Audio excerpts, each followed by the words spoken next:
सुनाओ Bajaj housing finance limited. अब देखिए 165 रुपए पर यहाँ पर शेयर देखने को मिल रहा है। अपर सर्किट लगे, बहुत सारे लोग समझ नहीं पा रहे कि अपर सर्किट है क्या। अब यहाँ पर बाइंग क्यों नहीं हो रही है, हम बाई नहीं कर पा रहे, सेल कर लेना चाहिए, कोई खतरनाक चीज है क्या? ऐसा कुछ भी नहीं है। अपर सर्किट मतलब कल यहाँ पर ओपनिंग और भी ज्यादा धमाकेदार होगी। जिस तरीके से शेयर दिखाई दे रहे हैं, आप टर्नओवर देखिए तो 9,910 करोड़ का टर्नओवर हो चुका है। मेरा अनुमान था कि आज 25,000 करोड़ रुपए का टर्नओवर हो जाएगा, लेकिन अपर सर्किल लिमिट नहीं पता थी। सो दैट यहाँ पर आपके सामने अपर सर्किल लिमिट थी 165 रुपए पर अपर सर्किल लगा हुआ है।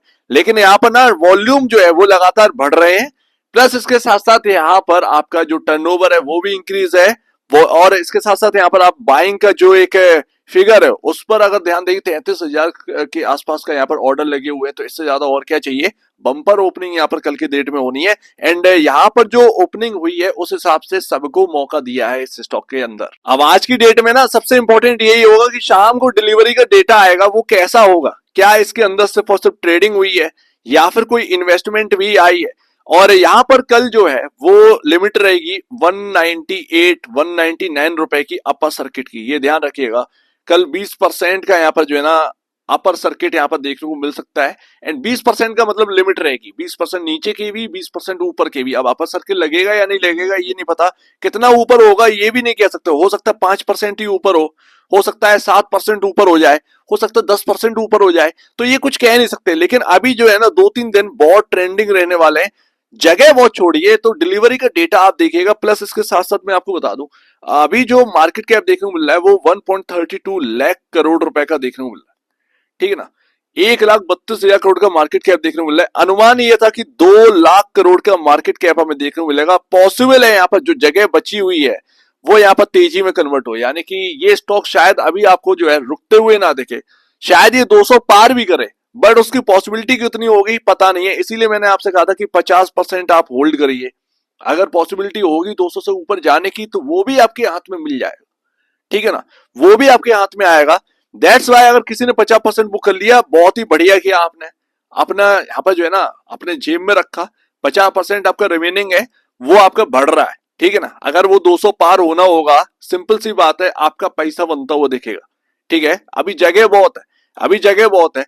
60-70 रुपए की अभी जगह बनती है, 60 से 70 रुपए की जगह अभी भी बनती है बजाज हाउसिंग फाइनेंस के अंदर जाने की। 165 से वो जोड़ लीजिए 70 रुपए के आसपास, तो यहाँ पर अपना जो है वो रेट देखने को मिल जाता है ऑलमोस्ट यहाँ पर जो है 235 रुपए के, ठीक है ना। तो 235 तक का यहाँ पर जो है ना आपके सामने देखने को मिल सकता है।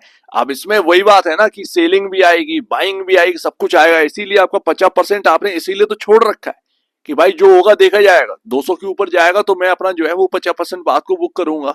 50% मैंने बुक कर लिया तो बढ़िया है।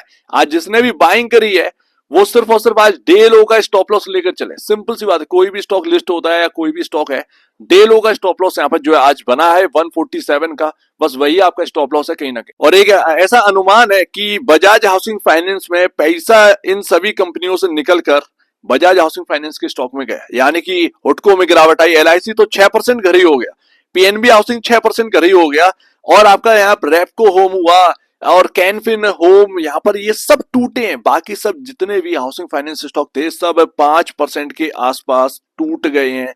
तो हो सकता है पैसा निकल कर यहाँ पर गया है, अदरवाइज हो सकता है कि किसी ने वहां पर पोजीशनिंग बनाई हो बजाज हाउसिंग फाइनेंस की वजह से ये स्टॉक के अंदर बूम आ गया। अब जो भी आया हो 10% चले हो, 15% चले हो, जो भी आया हो, बट ये सभी स्टॉक चले थे इस IPO की वजह से।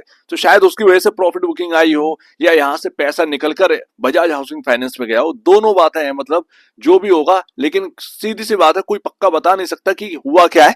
बट अनुमान यही है कि यहाँ पर जो है ना पोजीशन बनाई थी वो पोजीशन आज जो है वो कटी है न्यूज आने पर। एंड मैं आपको बताऊं ना कि अगर आपने बजाज हाउसिंग फाइनेंस का यहाँ पर जो है ना बुक किया है, कहीं ना कहीं आप ले जाएंगे, तो वो यहाँ पर या तो आप IT की तरफ ले जाओ, या अगर आपने डिसीजन ले रखा है कि मुझे हाउसिंग फाइनेंस में किसी और स्टॉक में ही लगाना है, तो ये आपके सामने है, ठीक है ना, आपके सामने है। और आप किसी भी स्टॉक को अगर चुन रहे हैं तो वो अभी भी अंडर वैल्यूड स्टॉक ही है, ये LIC हाउसिंग फाइनेंस या PNB हाउसिंग फाइनेंस। अगर आपने इधर पैसा लगा रखा है तो कोई दिक्कत की बात है ही नहीं, सिंपल सी बात है। तो मेरे लिए यही इंपॉर्टेंट है, कहाँ 2 लाख करोड़ का मार्केट कैप के साथ लिस्ट होने वाली थी, कहाँ हमें जो है वो 1,22,000 या 23 करोड़ के आसपास है, यहाँ पर जो है ना लाख करोड़ के आसपास यहाँ पर जो है लिस्टिंग दिखाई दी। जगह बहुत है, अभी पॉसिबल है यहाँ से जो है एक और उछाल बन जाए, लेकिन हाँ उसके बाद कोई पॉसिबिलिटी नहीं बनती है, ये भी याद रखिएगा। तो ये 165 ऊपर एंड ये आपका इंपॉर्टेंट लेवल बन जाता है जो कि 146 रुपए। जब ये टूट जाएगा तो समझिएगा तेजी से गिरावट आ रही है, ठीक है। एंड 165 पर क्लोजिंग हुई है तो ऊपर ही कल ओपन होना चाहिए। पॉसिबिलिटी ये है कि 235 जाए ना जाए, 200 तो जाना ही चाहिए एंड 200 के आसपास मिले तो यहाँ पर जो है ना प्रॉफिट बुक करते चलिएगा, ये भी ध्यान रखिएगा। तो प्रॉफिट बुकिंग भी साथ साथ होनी चाहिए, ये आपको जो है एक मानकर चलना है। बट हाँ ये ध्यान रखिएगा वैल्यू जो है ना वो बहुत महंगी हो जाएगी और उसको यहाँ पर आगे सस्टेन करवा पाना काफी ज्यादा मुश्किल होगा। लेकिन बाकी कंपनियों में जगह बहुत है।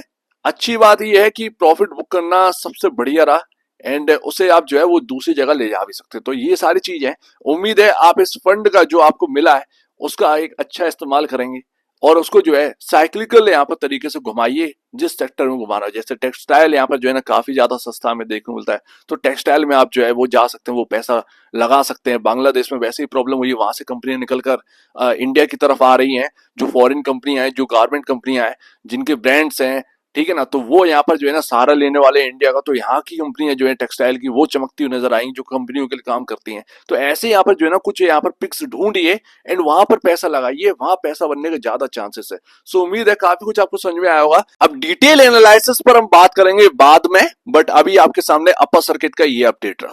तो एक बार निवेश से पहले या बेचने से पहले अपने ब्रोकर या एडवाइस से जरूर सलाह लीजिए, खुद की स्टडी करेगा, उससे बेहतर कुछ भी नहीं है। खुद की स्टडी मस्ट है। तो आप वीडियो देखने के लिए बहुत धन्यवाद दोस्तों।